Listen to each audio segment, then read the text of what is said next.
Hello, my name is Adrena. I am the owner and accountant here at Accounting by Adrena. And in today's video, I'm going to be answering your questions that come in through my YouTube channel. So I hand selected 3 specific questions that are generally speaking about business, and I wanted to do a business related Q&A.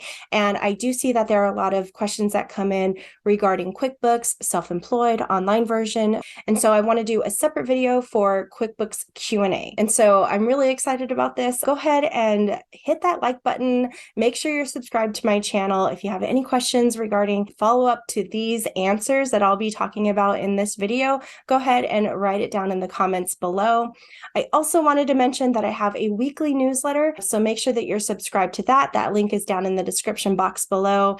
And on a monthly basis, I kind of give you a heads up of what's coming down for the month, things that you need to be thinking about, and those types of things. So make sure that you're subscribed to my newsletter so you can get some of those freebies that come along with that newsletter.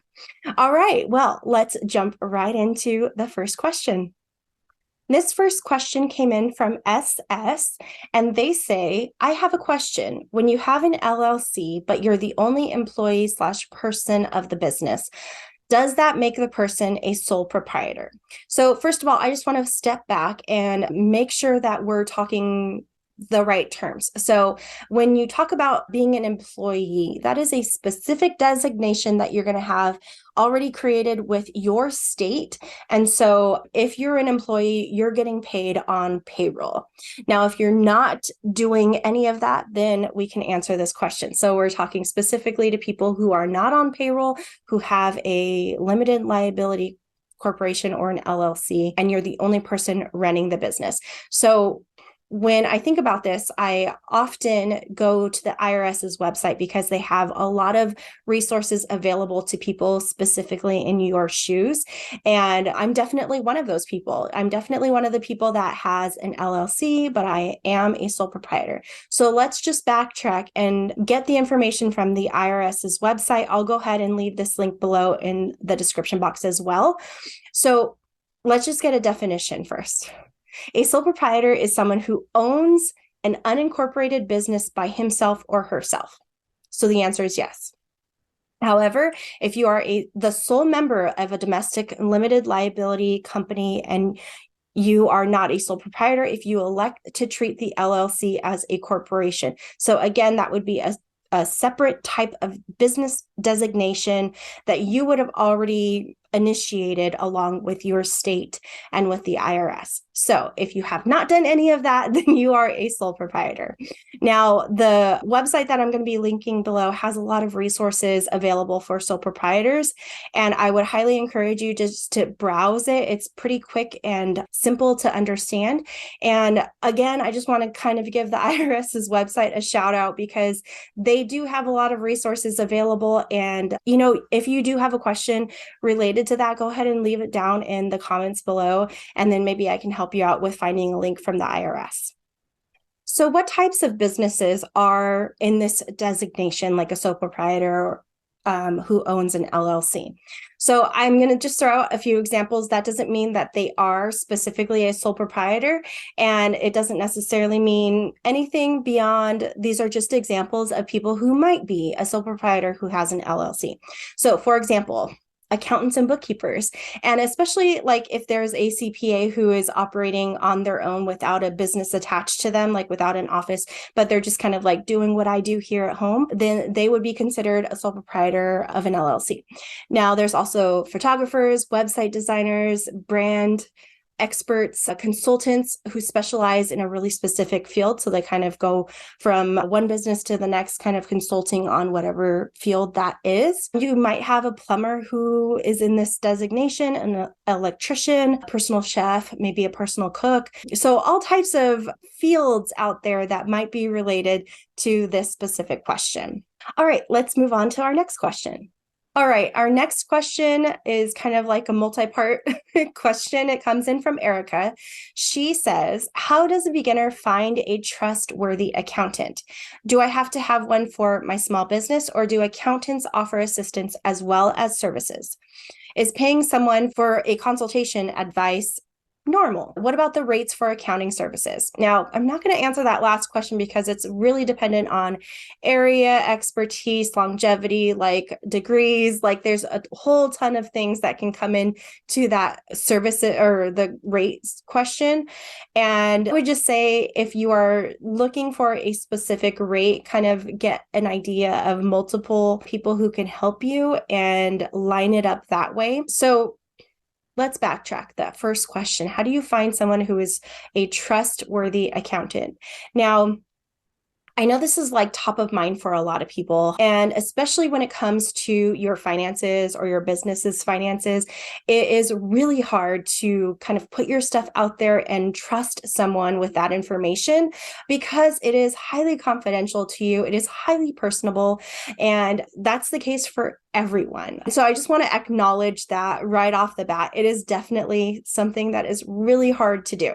So my advice to you is kind of like threefold. So first of all, I would say ask around, ask your people who you trust if they have an accountant or a bookkeeper that they trust, that they are willing to give you that information. And so you can see if it's a good fit for the both of you. So my second piece of advice is to make sure that you vet your source. So if you do get a referral or a name of someone that you're looking for, check their website out. Check out the reviews on their website, see how many reviews there are. And if possible, look on their Google or their Google account. Like if you go to Google Maps and you see like the reviews and like the star rating, take a look at that if that is available for you. But ask as many questions as you can, because that's really where you're going to find the answers to your questions, as well as if it's going to be a good fit for the both of you. Being able to kind of like be in that space with someone and be able to answer questions, then you find out a lot about the other person. Now, the second part is just do your research. So do as much research as you can for accountants and bookkeepers in your specific area. And that is definitely like the top piece of advice that I can give to you, because so often finances are dependent on your location.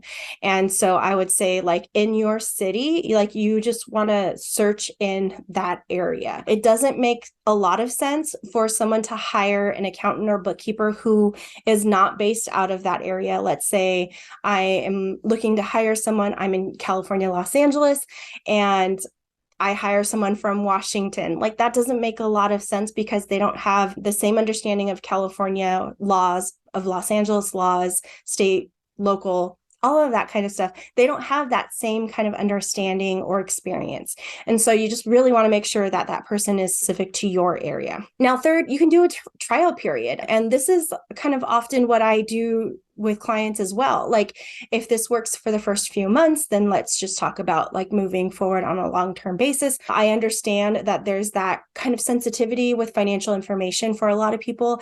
And I think a lot of finance people have that understanding as well. And so I think we're a little more sensitive to that as well. So yeah, I think that would be my last piece of advice is do a trial period and see if that's a good fit for you guys. All right, now on to the other parts of the question. So do I have to have one for my small business, or do accountants offer assistance as well as services? You do not have to have one right off the bat. When you're first starting your business, there are, in terms of like number of transactions, it's pretty manageable as a sole proprietor or as a single member. And so I would just say like when the bookkeeping starts to feel really overwhelming is when you need to start looking to hire someone. And so that's kind of like my general piece of advice that I offer to people.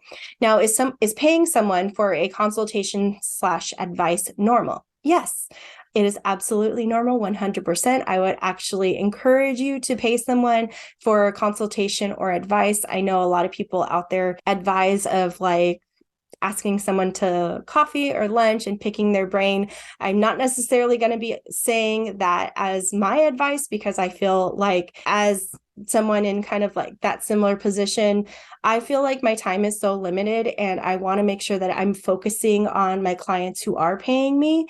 And so if you ask for a pick my brain session, I might just have 15 minutes available for you and that's it.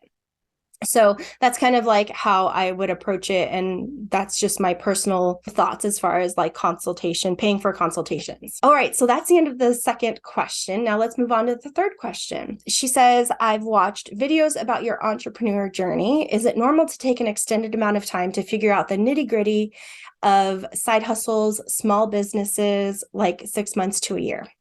Now, I won't necessarily speak to like what's normal and what's not normal. All I can speak to is like what my journey is and kind of like what I see from other entrepreneurs or as far as like people in my network. So, as far as my journey is concerned, I was already in the accounting field. I already knew that that's what I wanted to do and I wanted to branch out and do something on my own. So, that was kind of like the impetus of my journey. I had already gone to school.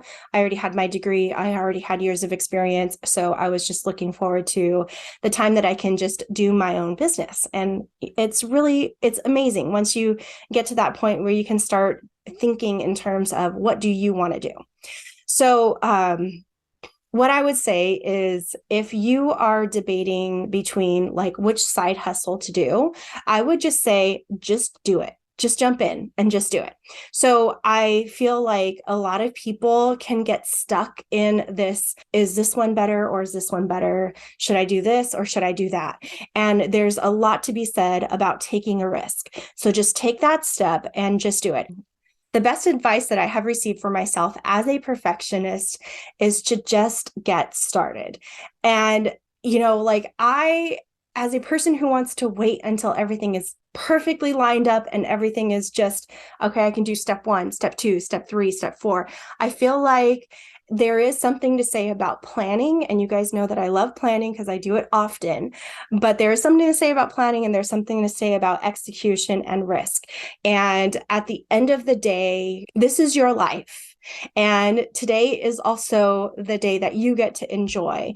And so if that means that you want to pursue a side hustle or a side business, get started. Just try something out. See if it works. And if it does work, then that's when you need to start kicking it up into high gear and start putting systems and plans in place in order for you to be successful at the trade that you decide to jump into. All right. Well, that's all the thoughts I have for today. Let me know what you think. Leave a comment down below. I would love to hear back from you guys. Have a wonderful day, and I'll see you guys in my next video.